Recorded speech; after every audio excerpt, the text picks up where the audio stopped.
Welcome to one of the two routing area working group sessions here in Singapore. We'll get started in a moment when everyone kind of sits down and people come on in. I'm Chris Bowers, this is Jeff Tansura, and Jing Zhen is down there. She's our secretary, and she'll be one of the note takers, and she's also been doing a great job keeping a lot of the logistics running for the working group. Probably you've seen the note well by this point. Things that you say while participating in the working group have certain consequences, so please pay attention to the note well and read it well if you haven't already. So there's a sort of generic IETF policy about our IPR disclosure. The routing area working group interpretation of that process, so that we dot all of our I's and cross our T's, is to require that document authors and contributors state whether or not they're aware of any IPR relevant to the document in question. Also others should generally do it as well if you're participating in the working group in any fashion. And we do it at two stages in the working group document process, both when adopting individual drafts and then before working group last call. So we have Ying Zhen doing the note taking. Do we have a Jabber scribe? Okay, you're on Jabber, so that's good. The blue sheets are already circulating. That's good. I'm going to switch over to the agenda. Is this one? Okay.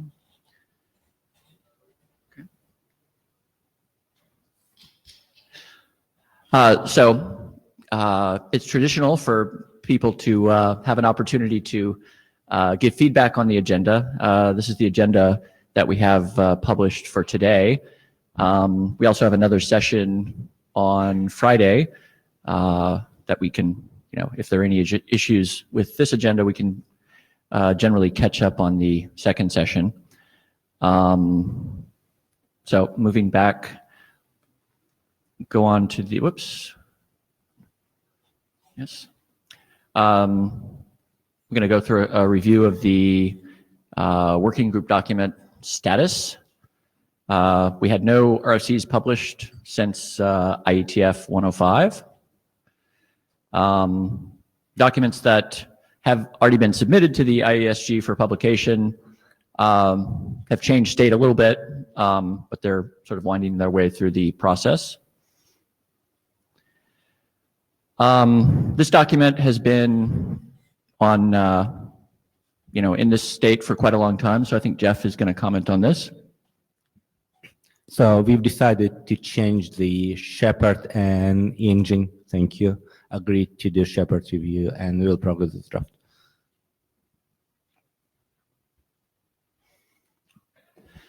We recently adopted the QS model draft as a working group document.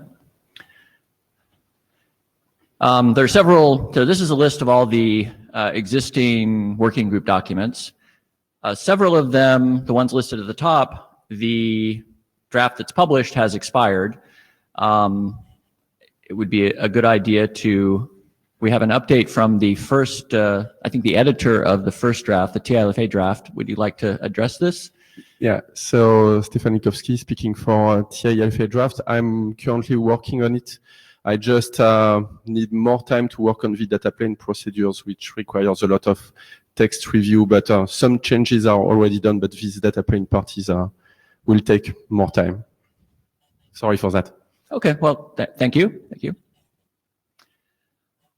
The ATN BGP draft is expired. It would be good to just keep it current, even if there aren't substantive changes, just to keep it top of mind. The data tracker now has a way to show expired drafts as well. So I'm showing these, but it would be good to not require that. So the VRP BFD point-to-point draft, I sent out an email to the authors of that and requesting that they, at a minimum, do just a bare update with some sort of administrative changes on that. It would be good to get an understanding with respect to that draft about if anyone's implementing it. And that kind of, when we look at it and see it's expired, what does that mean exactly? Does it mean that it's stable and no one, or does it mean that no one's implementing it? So it would be good to, in terms of figuring out how we proceed, to get that feedback. But first off, please just update the draft so that the administrative issue can be dealt with. The desk source routing draft is also showing expired. I guess David had asked about adopting that. We should probably start a discussion about adopting, or rather not adopting, but doing working Google Last Call for that draft. It's been in its current state for probably a year and a half or so. So the other drafts here, I think the first two we're going to hear about. And I don't think we have presentations on the other ones. Okay. So RPM model require minor changes, and we plan to last call it after this ATF. Policy model, I assume the same. Engine, who is the main author, I think we discussed it. We plan to last call it between this and next ATF.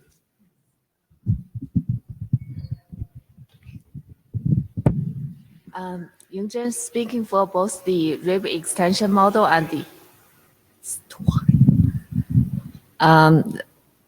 for both the RIB extension model and policy model, both are stable for one IETF, more than one IETF. I think we are gonna last call after this IETF.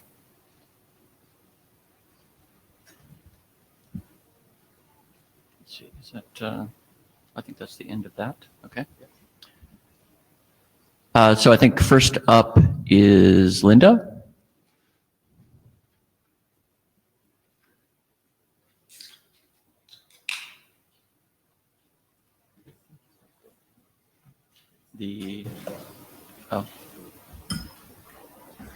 So maybe they're going to adjust it once someone's there. It might.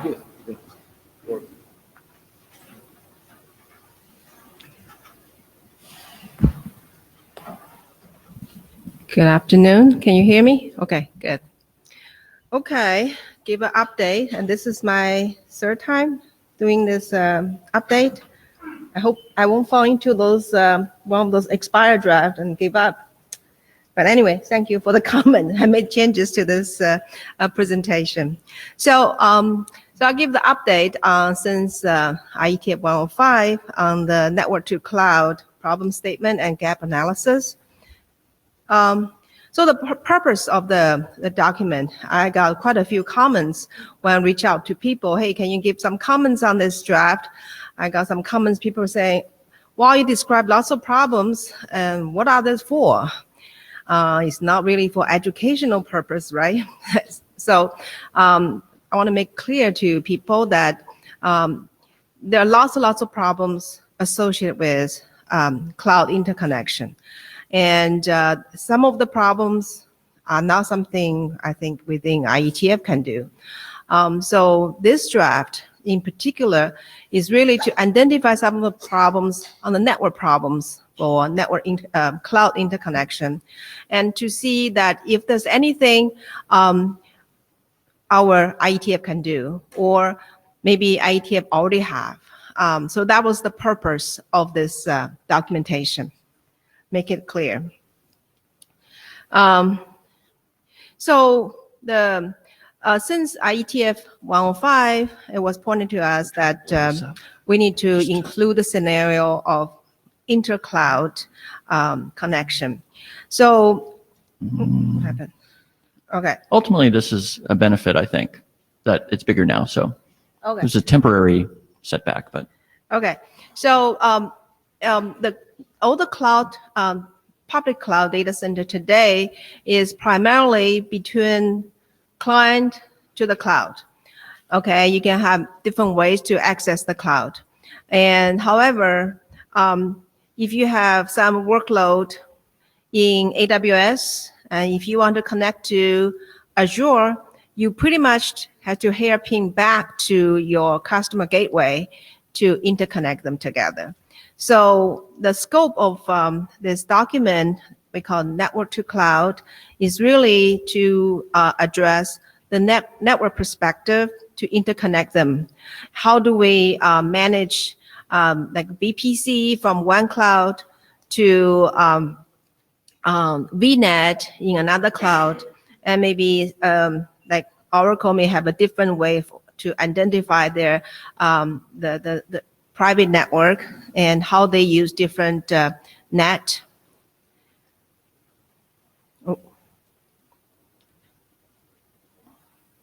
Okay, so here just a brief summary of what's added. We added interconnect hybrid cloud, the problems associated with them. We also add a section to talk about some characteristics of application hosted in the cloud, the connecting to them. One of the thing is like we know the network augmentation. It's not just one network connecting to the cloud. And lots of times it's multiple ways. And you may have network stitched together, or you may have network multiplex together. Another thing is application-based policy. Those policies can change based on where the application is. So it's basically away from the traditional, we have a firewall, we define our access list, our security policies on the specific appliances. And when you have application in the cloud, the policies actually move with the application. You have to have a way to specify those policies are specifically for those applications. When application move from this location to another location, the policy has to follow them. Basically, that's another difference from the traditional networking. And third part is application-based forwarding instead of destination-based forwarding. In the network for so many decades has been always using destination as the way to forward. But many of the application today is really using application ID to forward. And different application may need different topologies. So that's some of the key characteristics of connecting to cloud, which is different from traditional networking. Add a slide. This is actually primarily from Alia's suggestion. The key requirement. So for accessing the cloud, one of the key things is authentication, authorization, right? So you could have a particular application in the cloud, and then depending on who's accessing it, you have different policy, right? Or you can have policies on this cloud application saying, hey, if the traffic request from the on-premise headquarter data center coming in the request, you can grant the communication or processing. But if the request traffic coming from Azure data center, then you don't have any communication. You drop it, or you may report. Or maybe the policy is changing, like, for example, from a certain time to certain time, you have different authentication methods. And Then when you have two cloud data center, when one application need to connect to another application, how do you do the authentication? How do you do the authorization? So that's a big thing about inter-cloud communication. Second part is in the cloud access, one enterprise can create multiple VPCs, right? Like, for example, a big corporation, you may have a VPC for your testing environment. You may have a VPC for your production environment. And you could have the same application running in different VPCs. But when the traffic actually coming from this data center or cloud data center to your campus network, lots of time you cannot tell which VPC it's coming from. You have an address, it doesn't attach with the VPC number. And similarly, you have Azure's VNet. Similar thing, the VNet and VPC, how do I make sure that they actually belong to the same client or same domain? So you may have a subnet, like we call subnet, belong to one particular group. But when you assign something, put something into the AWS, they have a VPC. You put something else into the Azure, you have VNet. How do we combine them as one identity to show they can actually communicate with each other? So that's something has to be addressed. And there's another thing is about API, right? But this API actually, I'm not sure if IETF can do anything about it. It's basically different cloud data center have different APIs to create their workload, to do assign net, to do all kinds of functions. And many of the enterprises today, they all need consistent APIs so they can move from one place to another place. Stewart, you have questions? So maybe I don't understand what you're proposing, Linda, but you keep talking about various proprietary cloud designs, which are, of course, entirely within the scope of the provider to define and modify the APIs as they want. We don't normally sort of do interfaces between proprietary systems. We only really ever design standard solutions. So you could have a sort of a shim layer that we define that they have to map to, but I don't think we should be talking about mapping between proprietary systems. I'm not proposing that. I'm just saying there's some of the problems appearing, and this may be out of the scope of IETF. I just put it there. This is one of the problems facing by many enterprises when they access multiple clouds. That's all I'm doing here. I don't think that's something we need to address. That's my personal view. Okay, that wasn't it wasn't very clear. Okay. And another problem requirement is the net. How do they do the net? Different cloud provider has different methods. And how does the network handling different net methods and DNS? And also that is any way to discover how many cloud data centers this particular application is connected to, right? Those are some of the key requirements for the multi-cloud. For the key problems, that's the focus of this particular document, is really to address some of the problems enterprise facing to connect to the multiple cloud. So, with different cloud is basically like you have different access methods, right? So I'm repeating myself. So that today you have to hairpin back to the campus network before you can reach to another cloud, make it very difficult. Second thing is, as an application itself, residing inside the cloud, it's because the cloud allowed different ways of access, right? You can access through public internet, you can access from IPsec, you can access from the direct gateway, direct connect.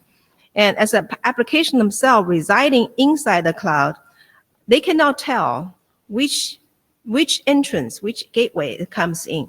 That's how today's design. And with that, it's difficult to make a consistent performance measurement, or maybe applying different policy depending on which entrance you come in. If you come in from IPsec, maybe I should have one set of security functions.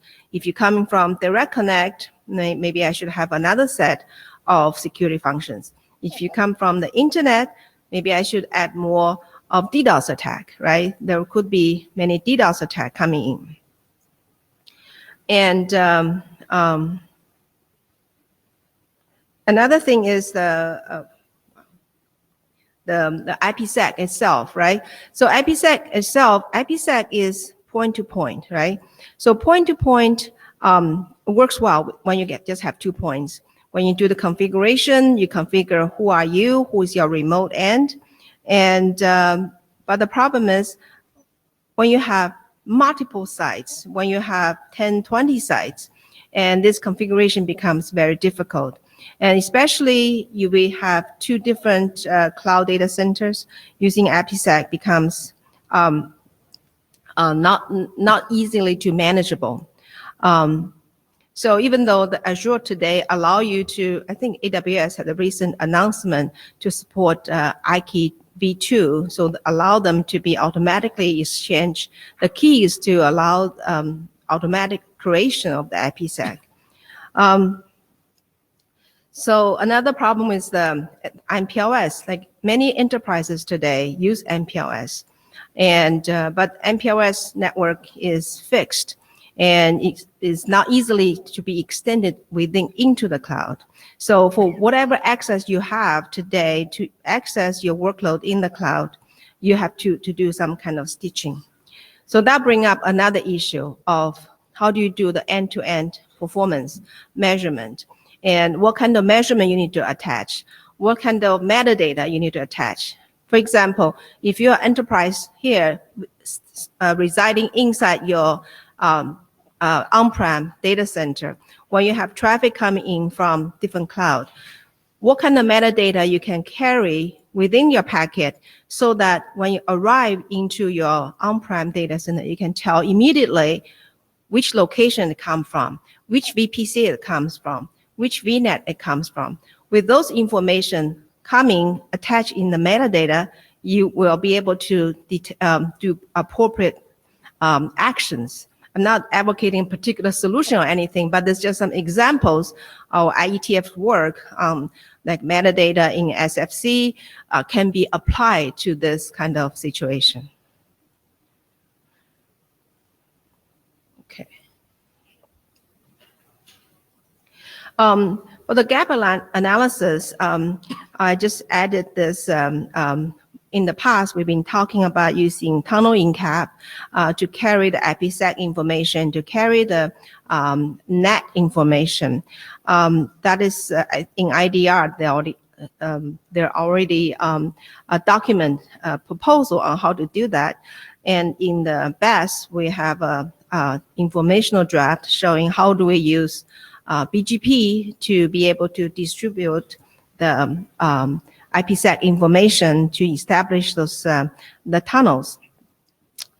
But one thing hasn't been addressed is this application-based forwarding. In this example, it's showing that I have those nodes, like for example, a payment system. They can only talk to the payment gateway in a particular location in their headquarters.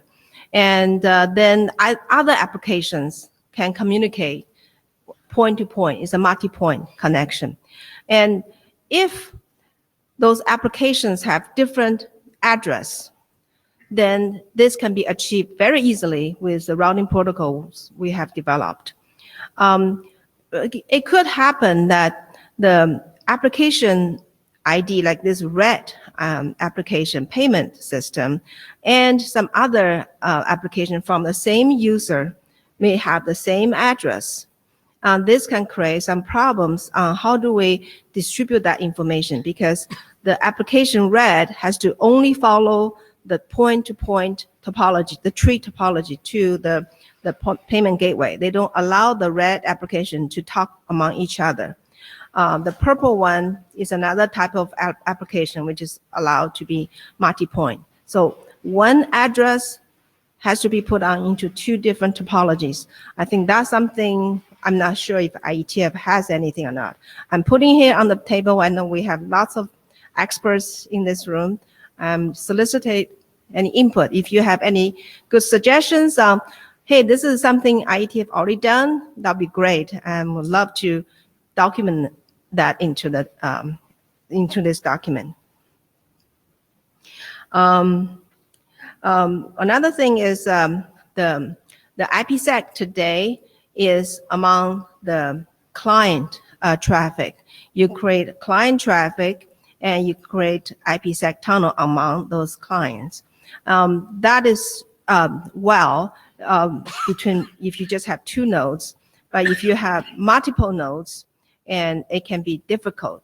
So that it will be good to be able to create some kind of port-based IPsec tunnel.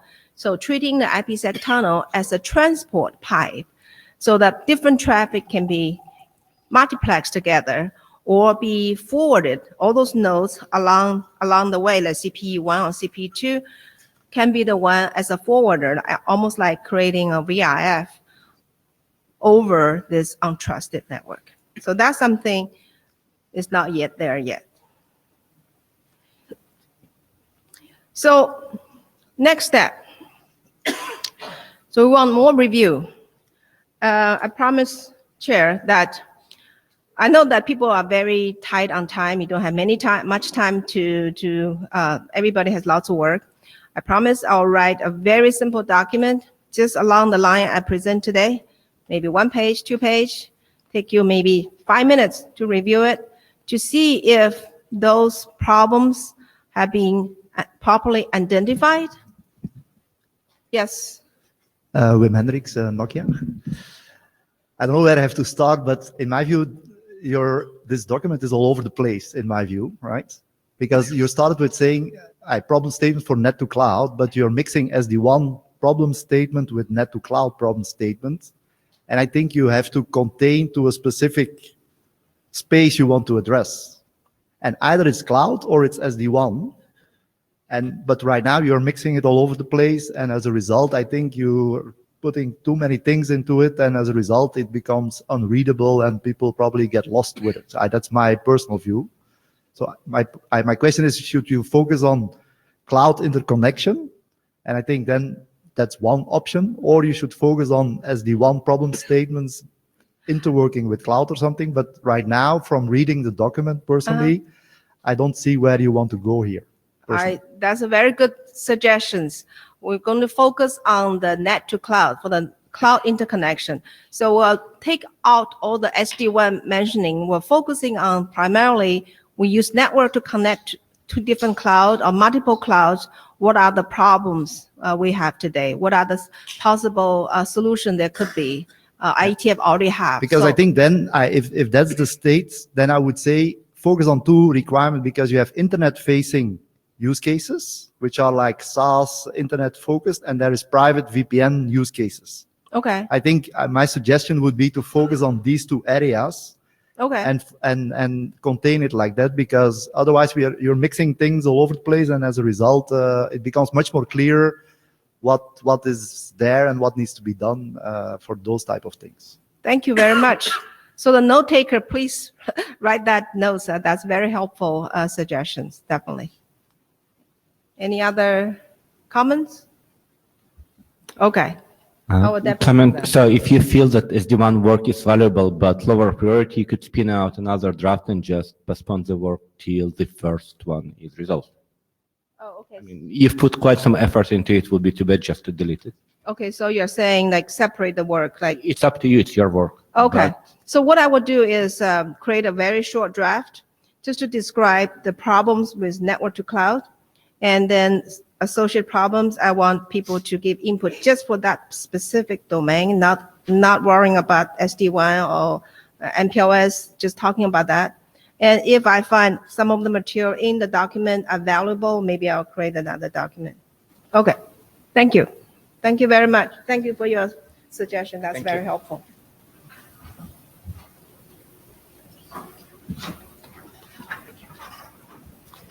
Next up is Shuping.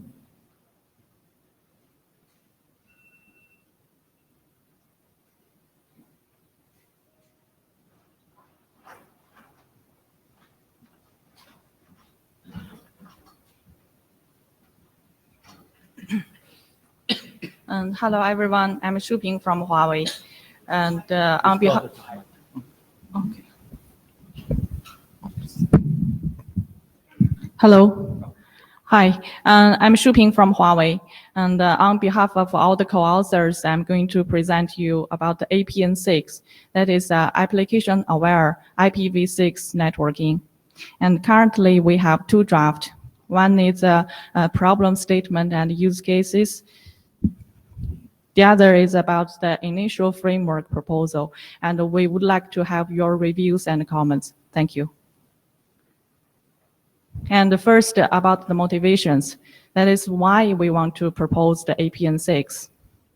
As we know that the network operators have been facing the challenges of providing better services to their customers, especially nowadays, as the 5G and the industry verticals involves, and more new applications with diverse service requirements are accessing the network. And so that will be desirable for the network operators to be able to provide the differentiated fine granularity traffic operations and to guarantee their SLA.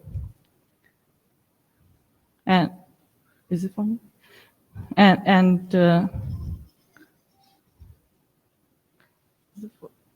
Okay, sorry, I thought it was for me. And also, moreover, and as the technologies evolve, and currently there are online gaming, live video streaming, and also the video conferencing. Those applications are widely deployed and used by the end users, by the companies, enterprises.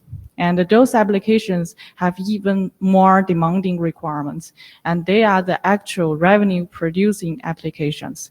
So the network operators would be good to provide the application level SLA guarantee, fine granularity SLA guarantee. But however, the current network doesn't have such capability of application awareness, and the network operator is not aware of what applications are actually traversing their network infrastructure. And to guarantee the SLA, currently the operators can only use the light load, and sometimes even 10% network utilization. So the network operators just keep investing in their network structure, but they haven't got the corresponding revenue increases. And actually, they are losing the opportunities to have the new revenue. So fundamentally for us, the motivation is to bring the application information into the network and to make the network aware of the applications and as well as their requirements. So, and here, and we would like to take advantage of the big trend for now. That is the IPv6 and SRv6 are being widely deployed. And the programmability provided by IPv6, that SRv6, that is the programmable space in their encapsulations can be utilized to convey some information from the application side into the network. But of course, and other protocols with certain extensions could also serve the same purpose, but we cannot ignore the IPv6 and SRv6 are the big trend for now and for the future. So basically, APN6 wants to achieve the application awareness and to have the application visibility in the network, to empower the network operators to provide those fine granularity traffic operations and to have corresponding revenue increases, and to allow the requirements of the applications to be specified to the network. And regarding the application informations, that could include the application identification and the SLA requirements or service requirements. And with those application information carried in the packets, and the network could provide the corresponding network services. And we have identified 3 key elements for APN6. The first one is the application information conveying, and that could be the application itself or the edge devices to add those application information and with the augmentation of the existing encapsulations. And just to be noted, and that is not enforcement, that is optional. It's up to the applications to decide whether to add it or not.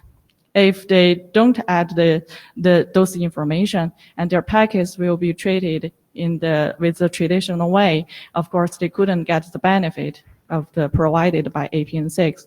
And the second element is the matching between the application information and the network. So that is like the network provide its capability towards the application, and according to those application information, and the network could provide corresponding services like the network slicing, deterministic latency guarantee, or SFC, etc. And the third one is the network measurement, and that is to achieve the better or accurate matching for the second element. So because the network capability is changing over time, and in order to have the accurate matching, and the network needs to keep monitoring its performance, and then provide this the better matching here. And here is the framework. And as I said before, the application and the edge devices could add those application information.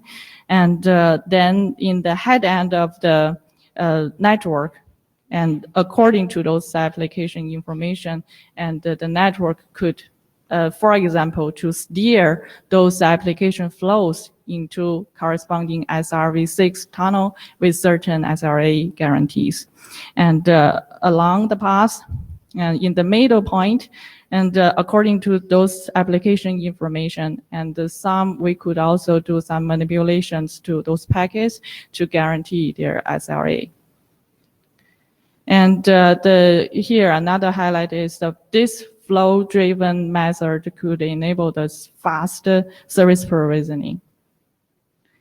And we have done a lot of communications with our customers and with verticals and the industry here. So we have identified some use cases that could directly benefit from the APN6. And here we have categorized into the following 5. The first one is the fundamental one. That is the application-aware SLA guarantee. That is to enable the network operators to provide this differentiated service treatment and the fine granularity traffic operations capability. And then the second is the application-aware network slicing. This is for some applications that they have the specific requirements, and in order to guarantee their to satisfy their requirements, and some levels of isolation probably in terms of the service isolation or resources isolation to guarantee their requirements. So for those applications, they could be steered into certain network slice and to guarantee their requirements there. And for the multiple different applications, and they have various requirements, they could be steered into different network slices, and those applications could be served at the same time and in parallel. And the third one is application-aware deterministic networking. For some applications, and they will require the deterministic bounded latency guarantee. And for such application flow, they could be identified first and steer into the certain deterministic path. And then is the application-aware service function chaining. So here is again, and the application flow is identified, but without the help of DPI. So it could be identified and then steered into certain SFC. And in the sequence steering, you can just use the application information carried in the packets and to manipulate the packets. And then finally for the application-aware network measurement, and that could empower us to monitor the application level the performance and to locate the failure, the potential failure that could arise. And here, just briefly to update with you and what happened in the last time. And we host a APN6 side meeting in 105, and this is the meeting room. And we have about 50 attendees. And we have very good discussions there. And we roughly achieved the rough consensus about the value of the work. That's why we decided to continue. And this time we have 2 new drafts and together with all the collaborators. And so we want to push forward. And for the next step, and we would like to have a mailing list for us to continue our discussion.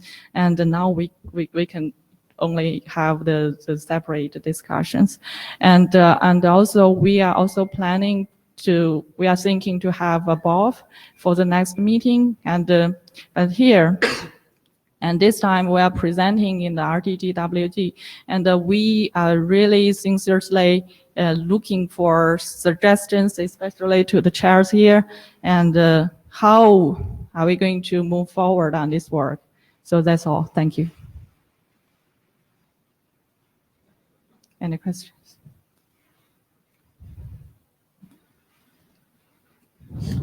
Wim Hendricks, Nokia. A quick question. Why do you contain it to IPv6? Why we can be? Why do you contain it to IPv6? Because you can also do this with v4, in my view. Yes, I agree. As I mentioned before, it doesn't have to be at IPv6. Okay, and so it could be all other protocols, but for example, v4 or MPRS, but we have to admit they have limited the programmable space. We have to do it with extensions to support. But with segment routing, you have, whether it's with MPLS or with v6, it's you have as many paths as you have available, so it shouldn't be contained, in my view, to only v6. And you can use SFC as a tagging. There is already application definition inside, so it can tag information. So you could use that work which is available to achieve this objective, in my view. Yes, and we acknowledge those, and we have done analysis on all the fields and to figure out the possibilities. Here we would like to carry not only the very simple ID and the SLA requirements. Actually, we could take the metadata related with the application, whatever you can imagine. Yeah, which you can do with SFC. SFC has that capability. You can put metadata in the packet. Okay, I can. Okay, this is Robin from Huawei. The first one, I think that's the first one I want to say that's why we discuss in RTGWG. I think the data plane is true. Now it's open. Because at the beginning, we think the IPv6 has the advantage because this the application support the IPv6, and now this network side, also the SRv6 can be combined through IPv6 seamlessly. That's the point. But I think it truly can be open to the MPRS or VXLAN based if possible. The second one I want to say that the SFC, true. It has some the application information, but from our point of view, I think it's not enough. On the other hand, for the metadata, I think it's because the metadata is not standardized well. That's the point. Oh, my only comment was it's perceived as it's contained to IPv6, and I think if we go down this path, which is to be decided, I think we should make it open, right? Yeah. Although I believe IPv6 is the future, that doesn't mean that we have to contain it to only that. Yes. Okay. Thanks. Eric Klein. A couple of thoughts. One, for a technical body, I don't find revenue-based arguments very interesting. I would suggest maybe remove those from the documents. Also, broadly speaking, this work has some serious network neutrality implications. Application-aware edge devices are one thing, but in the, I guess in the framework document, you talk about an application end nodes sending this metadata. And that has some serious privacy applications. And market dynamics being what they are, you know, RFC 2119 may versus must, it's a very short step from may to must for some networks. And you could end up in a situation where you're forcing devices on, say, a large network in a country to basically self-DPI their traffic. And I think none of these documents discuss any of these issues that I could see. And I think that's a huge problem. Yes, we acknowledge this security and the privacy issue. That is also noted in the draft, and actually both drafts. And we know we are aware of those mechanisms are needed.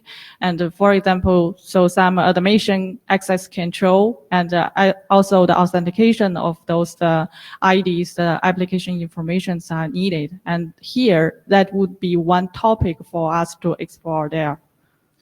Right. The potential for abuse is not discussed really, right? And that's the real concern here, I think. Okay. So I would like to add to that, and looking at the six-man SRH discussion, they're very much focused on single domain.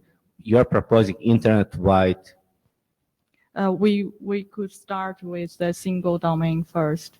And as we discussed with the operators, now they own their the network and as well as the application, the cloud. So they could do it within one domain. And so my point, privacy should be central point of your work. If you cannot provide proper privacy, technology used is not really useful. Yes, the privacy, to my understanding, is related with information exposed by the applications, but that information could be encrypted in some way.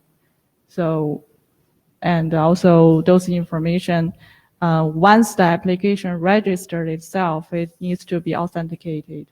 So, sure. Yeah. I would like to encourage you to point this issue centrally in your work and work on it so you have clear explanation how you're going to do it. Okay, thank you. Yes. Hello, I'm Ajuna from Telecom. I think this approach is useful for the application-aware visibility because, you know, we often say we want to make sure the applications cohesive assurance for end-to-end. But for the application-aware SLA insurance, I think it may be may exist some difficulty for the deployment in the network because you know the application, there are many applications. So if you encode the application ID in the network ladder, I think the router cannot keep so many state for the selection of the different paths. I do not know how you consider this extensibility. Yes, and that is so first of all, and that is depends on the device capability and from the scalability provided by the large number of applications. And first of all, it's not all the applications will pursue in this way. That is only for the the demanding applications. They have specific needs to be satisfied in the network. They could utilize in this way. And I think for traditional IP network, for the SLA assurance, we often classify the traffic into the several categories. So I think for the numbered category, the network can easily deploy the different paths. But for the numerous application requirement, I think it is not possible to deploy these different we'll cut the line end-to-end paths. Yeah, sure. I think that is about the application ID. how to design this ID. Currently, we have the segment different parts, and that could somehow to categorize, as you said, into the traffic into groups. So just a time check on this discussion. We had only allocated 10 minutes, so we'll hear the questions or responses from the two people that are currently up, but we should wind it up in the next 2 or 3 minutes, okay? Can I talk? Oh. First. Hi, Doug Montgomery. I apologize. I haven't read the drafts, but I had two simple questions. You said that you clearly say in the drafts why you can't achieve what you want to achieve with existing virtual path and QoS technologies. You do that gap analysis of why you can't achieve this with the existing mechanisms?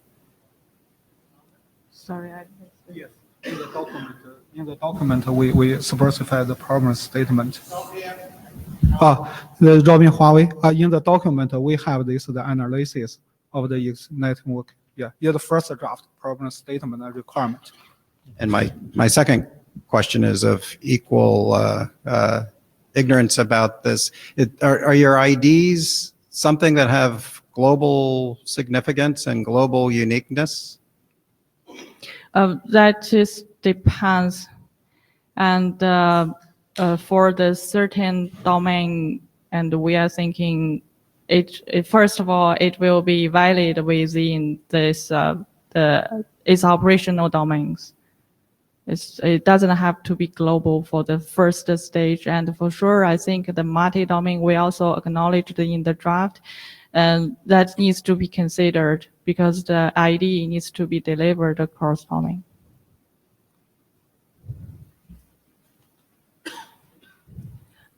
Linda Dumber from FutureWay. Disclosure, I haven't read this draft before today's meeting, but just glancing through the draft, I find it's very useful. Even though people bring up security concerns, if we can have a mechanism to hide the user information, do some kind of mapping that bring the application information into the network, that will bring tremendous value. This bring up to the discussion which happened in other SDOs, in the MAF, in the cloud architecture discussion. Customers wanting application-based forwarding is not based on IP address, but based on the application ID. Different application require different topology. I think this will be very, very useful. That's just my comment. Thank you.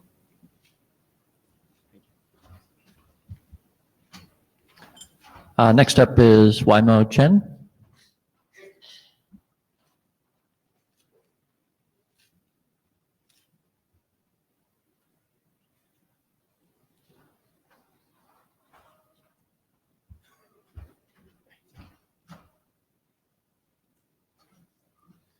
Hi everyone, I'm Waimo Chen from FutureWay. Can you hold the microphone up a little bit? Okay. Hello everyone, I'm Waimo Chen from FutureWay. Today I'm going to talk about SRv6 path egress protection. So first we have an overview. Right now we have SR path fast protection for transit node. Here we propose SR fast protection for egress node. So for example, we have SR path from P1 ingress and then to P3 as an egress. So this path, SR path, carries the VPN traffic.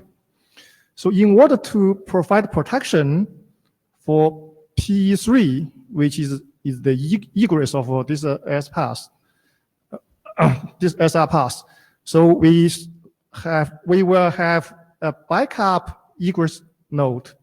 Here is PE4. So in order to provide protection, we configure on PE4, which is a backup egress. So the configuration is that we just configure mirror ID, which is to protect PE3. Then with this kind of configuration, and then there are some actions going on. So one action is that the information about this protection will be distributed in the network. And then at the same time, on the PE4, which is an egress node, a backup egress node. So PE4 will generate a mapping.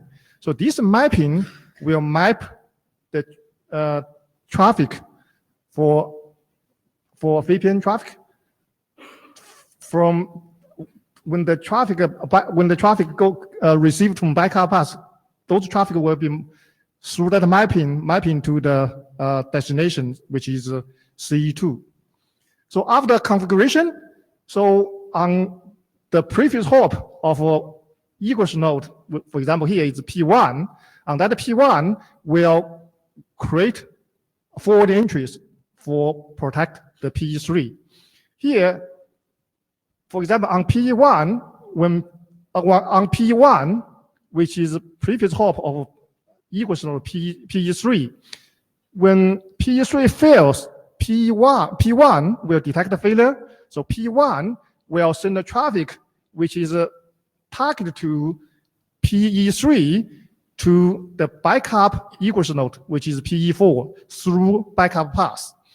So before sending those traffic to the backup path, to the backup egress node, so P1 will just modify package a little bit, just add that mirror ID to the package. So when this modified package is delivered to PE4, which is backup egress node, so PE4 will use that mapping to map this, because we have a mirror ID in that package, and then we have a mapping entry in the PE4. So PE4 will map this package using that mapping entry to the local VPN ID, and then that local VPN ID will also, because well, you in the same VPN, so that package will finally deliver to the CE2. So we provided the protections for failure of egress node PE3 in fast way. So regarding to the updates to the previous version, so we just added the two sections. One is the security considerations, another one is IANA considerations, and then we updated the reference, and the third one is some editorial changes. So any other comments and suggestions?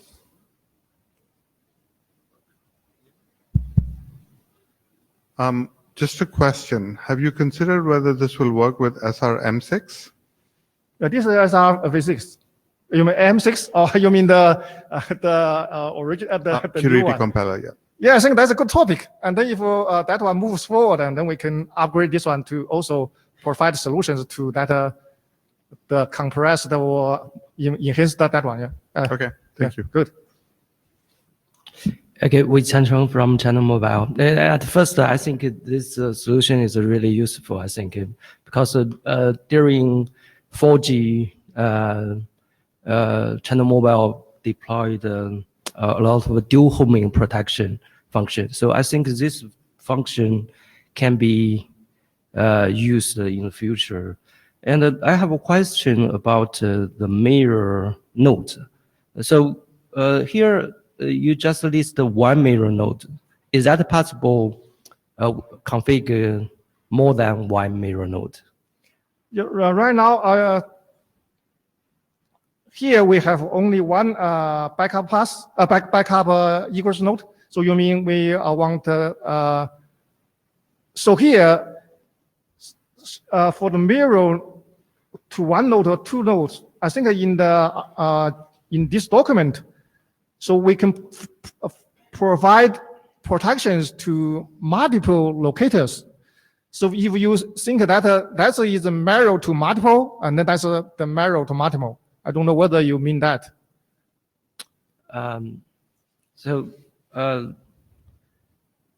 my meaning is that currently you have a P3 as a working node, right? Yes. And a P4 maybe is a protection node. Yeah, backup, yes. Yeah, the backup one. Is that possible? We have a such as a P5. Oh, I got you. You mean, so we need a, Yeah. so this is just one redundancy. We want maybe M redundancy. Yeah, that's a multiple redundancy. Yeah, So yeah, I maybe- know. Yeah, that's a, I think that's a good topic. I think we, so in this draft, we don't provide solution for that one. I think maybe in another draft, we can consider that one. We can provide N-way protection, something like that. Okay, thank you. Adrian from Untitled. One question first. Can remapping activity be finished automatically on the backup router, such as P4 can do the mapping seed allocation automatically? You mean the Currently, you said the mapping seed is configured on the backup. Oh, yeah. I got you. So right now, so one way is through configuration. So another way maybe is through. So this right now, because we have a central controller, if we have in the controller environment, so those kind of configuration can be automated through the controllers. So the controller can select which one protect which one, and then which ID provide which locator, and then those can automated. Do you mean that way? Yeah. I think this mechanism should be implemented automatically in the network. So, because we cannot know which node or which link will be broken down in network. So, I think if such mechanism can deployment automatically within network, it will ease the management of the VPN protection. Yeah, you're right. I think this draft is just propose a basic solution, and then based on this basic solution, we can have a very comprehensive automatic and solutions. Because with if some nodes or server or controller have a high level view, and then he know which node can provide some kind of protection for which node, and then whether we have enough resource and link to support this protection. Okay, thank you. Shraddha Hegde with Juniper. So you could use anycast locators to achieve the same thing, right? So I was just wondering why that doesn't work here. Anycast locators? Anycast locators? A locator, yeah, this locator just provide some kind of association for the node, for the user node. So for example, here we configure P4 to provide a locator, some number, and then this. Yeah, just the same locator on P3, P4, and same customer would get same SIDs. It's same VPN SID. Same SIDs. I don't know what do you mean exactly. Same SIDs or same locator or different locator. If you can give detail. Locator is anycast, so it is same locator on P3, P4. VPN SID can also be same because it's just another 128-bit address. Yeah, if in that sense it's okay. Yeah, as long as we can associate with this locator associated with. Yeah, so you think it works? Yes, yeah, I think so. So if it is a locator associated with that node, and then that node fail, and then we will forward get around the traffic, right? So would it be correct to understand that what you're proposing is backup solution? So unless primary is down, secondary will not take over, while with anycast, you just use closest node. Would it be right? Yeah, maybe for her question, we can go to details. I don't know exactly what is semantics in this context. So if you could address on mailing list. So again, I assume that what you're talking about is backup, while what Shraddha was proposing is anycast. Yeah. There's some difference in semantics. Yeah, I know. Yeah. Okay. Louis Chen, Juniper. One question is that the PLR on P1 if we want to protect the VPN, do we need to look into the deep, more packets? I mean, deep into the labels, so that to locate whether is a protected or not protected. I mean, P1, how many labels they need to? I mean, how many V6 labels they need to inspect? Oh, you mean the here is so regarding to the VPN. So for example, here we use a VPN SID. So because for VPN, we also need more information. So those detailed information, I think, is in the draft. So here we don't in this picture we don't give details about this those information. I think basically for VPN, for example, a VPN. So this VPN for one prefix, those VPN can be associated by those kind of same VPN, and then same VPN. For example, on the PE3, we have VPN ID. For the on backup egress, we have another VPN SID. So because we know this is on the same VPN, and then those we can associate those one. So that's the mapping come from. So for the VPN ID on PE3, that's different. On PE4, the VPN ID is another one. So when PE3 fails, P1 will detect the failure, and then P1 will modify the package, just add a mirror ID to the package, and then the VPN ID on the PE3 not change. So when this package is delivered to the PE4, and then because we have mirror, we use mirror ID, mirror that VPN ID on the PE3 to the local VPN ID, which is on the PE4, and then because those, even though we have different VPN IDs, but those two different ones are for the same VPN, so we can deliver to the same destination, which is so you're C2. synchronizing the VPN. You're eating into your second presentation. Would you be okay to present it on Friday? Because we are running out of time. Yeah, I think that one we can go short because Friday I have another presentation is a conflict with PCE. So I already. Okay, then we will cut. Yeah, maybe go to list for this one because this one they give very detailed, and then I can talk to them with on the list, and then this one I can go quick. Please be quick. Yeah, 5 minutes. Okay. So, do you want to ask me a question or not do something else? Or? Please, to the yeah, list. on the list because we're short of time right now. Okay. All right. Also, can we ask for adoption for this one or? Well, before you ask for adoption, I think there's a few technical problems you need to solve, not the least of which was whether the Anycast solution is a better solution or not, and also exactly whether you're actually conforming to various architectures in the design. So I think we're a little way from calling for adoption. So I'll really ask you to use list to discuss all the options, provide all the comments, and we'll see after that. But you understand, you need to resolve all the comments before we can. You need to resolve all the comments. Okay. Thank you. Okay. Please go to the next presentation. So this one is about the architecture for use BGP as a central controller. So basically, BGP is already used as a controller in some way and somehow. For example, we advise the SR policy and then direct the traffic, and then we have some advantages for using BGP as controllers. We list the number of advantages here.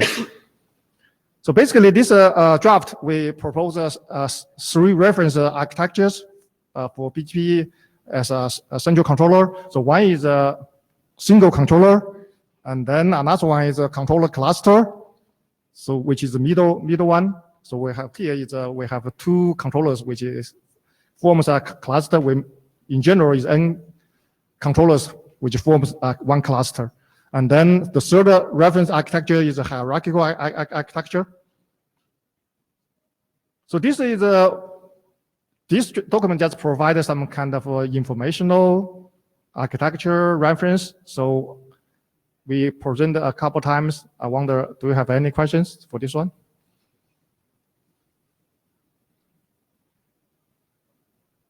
So can we ask for adoption for this one?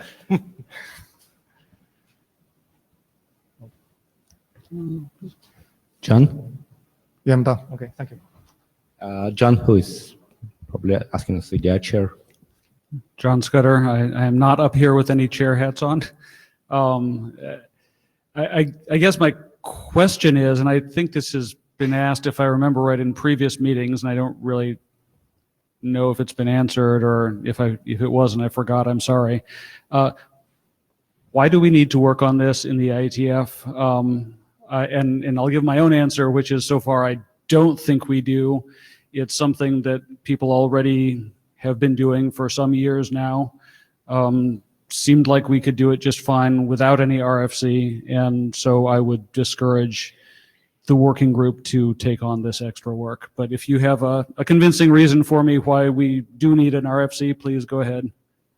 Yeah, I think this is you see, I know we have already used this kind of idea, whatever. So I think maybe we have some document. So just the document, some kind of reference architectures, just as a reference, as an informational, maybe I think it's helpful. Stefan Nikowski. I don't like that you talk about BGP as a controller. BGP is just a protocol, so it can be a south interface of a controller, but it's not a controller at all. So you can define a controller architecture, but it has nothing to deal with BGP. BGP is just an interface that the controller could use to program a path, but we already have the extensions defined to do so. So I don't really see, the need. Yeah, great idea. So your idea is we can generalize. So this BGP is just one protocol. There are already some framework of controller architecture in IETF.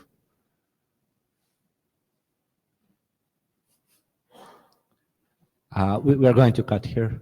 Dean?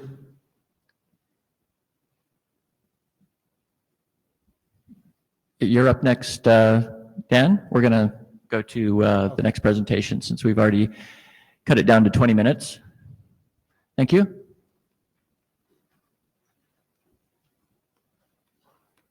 Make a joke that we had GMPLS. Why don't we do GBGP?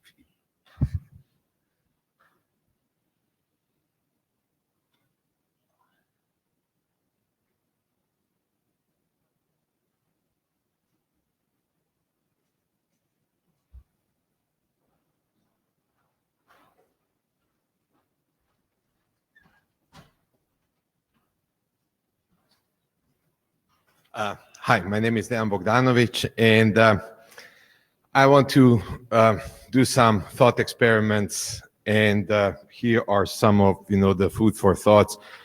In a way, it's also a continuation from the last presentation, and to figure out how we can evolve the network automation and the network programmability.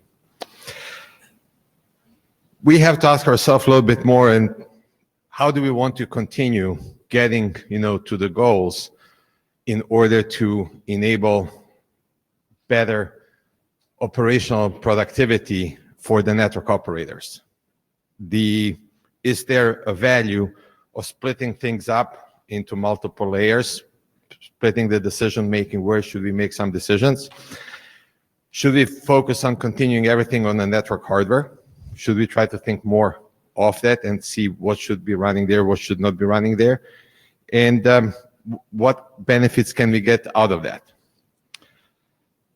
What are the useful features for us that we are looking to do? What is important to the operators? Something like, hey, can I inject, retrieve information that I can change some routing policies? Do we want to be able to do that fast, presumably in the real time? Or do we want to inject it and say, oh, it will happen at one moment in time, which is pretty indeterministic? And do we want to offer them different traffic engineering optimization points that can be done? How can we, again, this comes down to real-time actions. If there's something happening, that we can react in that we can enable an application that detects that to put the fast reaction without waiting for the human network operator to execute on the action. So there are any of those features useful? And the reason why I'm asking that is that traditional vendors in the past I'm not sure if this still is the presence, but in the past, they were giving you some lackluster support for that. I mentioned here too that I was part of it. I know about another one, but it was proprietary interfaces. It wasn't the friendliest, environment to develop to the third parties. You have to adopt many vendor development policies in order to be able to do that. And they were never too happy to do it or to expand it. You ask me, I want this, I want that. Well, you cannot have this and you cannot have that, but maybe you can get this and that. But in general, many operators found it useful because it enabled them to react faster and automate some of the reactions, onto their network. And many years ago, we looked what is constituting a network element, and we said, okay, we have a network OS, we have a network hardware, we have essentially a set of daemons that are running inside that, everything nicely packaged up. And what we did at the IETF, at some other organizations, we decided we will be just bolting on more and more things onto that. And we were saying, oh, we need more and more things to execute on the network. And at the same time, we were running into a problem with the CPU and the memory, and we were trying to build bigger systems, but there was more software and more shared infrastructure that had to run on top of that. And then some people said, hey, you know what? I2RS, it can help us solve some of the problems that we are seeing, with the growing network operating system and not having enough resources on the box. We can also take in there like PC and PSAP. I just chose I2RS because it is pretty interesting to me. And the things here that box me the most is our controller agent architecture that we are somehow continuing to pushing on. And I'm saying, guys, it's too complicated. In my opinion, we should really abandon the controller agent architecture because it is ending up being a mess, and then you have controllers on the controllers, you have hierarchical controllers. You are, getting in a way lost in different controllers, what each one is doing, and you are hiding too much network information behind multiple agents and controllers. One of the things which I really liked about the I2RS, it was the initial services, focus on the services they included. And they said, hey, you know what, we would like to manipulate these services, this application, as well, as the RIB. And this focus on this, applications is something that I find attractive and that we are touching upon in different areas of the IETF, but at least to me, it looks, a little bit of unstructured. And I would like to see more proper layers, because if you look at any network element, we can say we have the forwarding and hardware abstractions, we have the shared infrastructure and the data, and then we have the applications on top of that. Now, if we look what is where and saying, hey, look, what is the forwarding and the hardware abstractions? We have people who know packet pipelines. We have people here in the IETF community who are building and working with them to provide us, hey, you know what, here are the models, here's what we can support, what we can provide as a high-level model, and decide I'm not saying what should be the transport for that, I'm just saying here's the model, what that hardware can do. It can be vendor-specific, but as long as we can agree on the common semantics and the common syntax, we can make a big, step forward in having some, common model that everybody will understand. I love to go back to the ACL example. You have ACL and you have filters. Why can't we have one common name, whichever one it is, to enable filtering on a box? If we can achieve on some functionalities to have common names, it's easier to build forward. So with that, if we can decide for each one of those layers to have a common naming convention with the common models with the minimum functionality, we can move forward and say, look, if we decided we can layer that in such examples where we would be for each application, for each shared infrastructure framework that we would be saying, here are the models, here are the frameworks that we would, like to work on and support, we can make, again, I would say we can make a lot of progress. And there are things like that already out there. Because if you look at the gRPC, oh, you want a grib? Does it work for everyone? No, it works for someone. But it's already out there. You can manipulate it, giving it the APIs. You can get the protobufs. You can, change it, model it. But do we want to adopt that? Or do we want to see and make sure that it can work for a much wider community and for much wider use cases than for just a certain type of use cases that that has been proposed and done? And I would say, with all of this is RIP to I2RS. It should rest in peace. It was a useful exercise, but the outcome of that wasn't very useful. The architecture wasn't there. I liked, okay, here are the services that we should focus on. This is what we would like to be able to manipulate. Let's find what would be the right way to get them, at each correct layer, the actions that we would provide to the users in different ways. Because I don't want to address a protocol through a controller. I don't want to add another layer of abstractions between it. I would like to be able to talk directly to the protocol daemon, get the actual state from the protocol daemon, compare it to the state on the, on the wire, and know what is the situation between, my intended and my actual state. If I'm going through anything in between that, I'm, I don't know how much information is hidden from me, what, what I can really, what I can change, what I cannot change, and simplifying such actions would move us forward in, again, achieving better programmability of the overall network. Now, do we want to do some work like that? I'm not sure, because we have some of our own, employer restrictions. We have, some of our own ideas.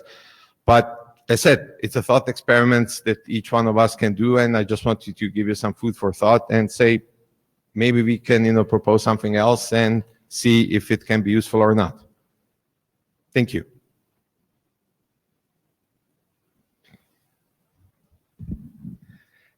Jeff Haas, former I2RS chair. So rest in peace would be wonderful, except for this is not resting in peace. This is the undead coming back to haunt you. I don't want to, like resurface a zombie. Oh, that's fine. So the presentation has a lot of excellent points. I2RS in all objective criteria for what was supposed to have been accomplished failed. We ended up with models. We ended up with the vestiges of a mechanism that supposedly used netconf to actually do that work, and people are not deploying it. So from that standpoint, it is a failure. But over the time that the working group existed and that the models got worked on, we helped the netmod and netconf groups change the protocol, change their mechanisms. The current data store model is largely influenced by the I2RS work.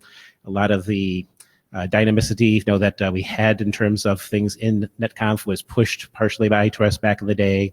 A lot of the components that we actually talked to, the RIB model that we have in IETF got a big upgrade because the I2RS people were looking at the contents of things with great scrutiny. So there's a lot of inputs that this failed experiment had in terms of pushing on the rest of the IETF ecosystem to develop good stuff. And to a large extent about your components, we're looking at, to some extent, the result of the failure that was projected, which is if we don't actually solve the problem in IETF, what we're going to see is that vendors are going to fork off and do their own things. And the most successful of those obviously is the work from Google for gribbing company. And part of the problem is the work is not done here. We don't get a lot of say in the matter. It's the Walking Dead of SNMP returned in many respects, so we get all of the sins from that. But people are solving exactly the problem spaces we knew were needed to be solved in I2RS. People are doing RIB programming. Some people are doing FIB programming with different models. We're getting telemetry via various streaming things in lots of different places. the one success that we got out of a lot of that is, regardless of the transport, whether it's thrift, whether it's protobufs, whether it's something else, a lot of people have actually gone down the road that we sort of pushed them to, which is Yang is the high-level modeling language the stuff gets done in, so that at the very least the models can interchange. So with most of your comments, I agree. I put back this slide on because this is what I see, what was the value coming out of the I2RS. I still see there's a lot of controller agent coming forward, and I would like to say, let's try to remove that, put in proper software layering in between it, and decide whichever framework we want to support on, or whichever one will be de jure at that moment, that can be easily, plugged on top of that. So I tend to agree. I think those things are necessary, and I will leave the final comment with prediction. As long as we force this work to touch netconf, it shall fail. The groups in that, the people participating in that group do not have an agenda that aligns with us. Rob Wilson, Cisco. Actually, going back on Jeff's point, I think in terms of where we got in NetMod within the NMDA architecture was we almost got to the point of defining what you'd need for I2RS, and then we didn't do the small bit at the very end. So the architecture talks about how you would do a dynamic data store, but doesn't do the final step of actually defining one and ideally saying how does the data merge in with the existing one. So I still think actually there's a small step from that point of view to enabling this functionality because the data models have already been written. Whether that's the right thing to do is an entirely different question. I will resist my comment on the NMDA architecture. I almost took the bait.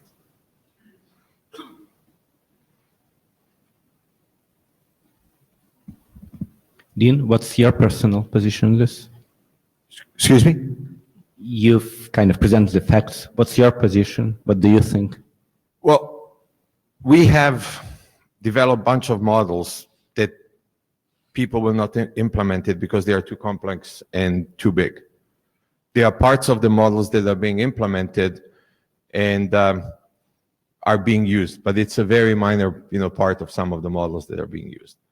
And it is the idea to, instead of trying to model everything under the sun, trying to see what are the, to come to a common semantics and syntax for the key functions and services, and say, here's the model. What framework will we use for the, to generate the APIs? Will it be netconf Yang, or will it be gRPC or Thrift or anything coming down the future? We should make sure that what we built is flexible and open to those new frameworks, that it's easily that you can easily move it. One of the things is that I'm saying, why can't they have a fib model and the rib model, understand how the rib to fib translation has been done on those models, and just compare them and know what is my actual state? So I have to know too many rib models and then too many fib models from all the different vendors, and then I can, and have the access to all of that in order to be able to start doing things like that, which gives me a much better overview and much faster overview what is actually really on the wire versus, what some of the other groups are doing. I'm also a little bit worried that we are still pushing forward and that a 20-year-old technology, which was first proposed in November 2002, so we are now coming to the 70th anniversary of a 10th year of a 10th year of technology, is becoming the main network management technology. And it is not the friendliest programming tool. We have moved forward, and I would like to see us being more flexible to those new tools and new frameworks. I've been saying a long time, decouple netconf from Yang. Don't keep them connected. Are there any actionable points of your presentation you would like working group to take? Is there anything you are calling for, or you just for your information? So I'm just trying to finish something with regards to work. For the previous presentation and for this presentation, I'm planning to write up a draft, a set of requirements and action items, and release it, before the next IETF meeting. That would be great. And thank you for presentation. I think we are just in time. Thank you, everyone, and we'll see you on Friday.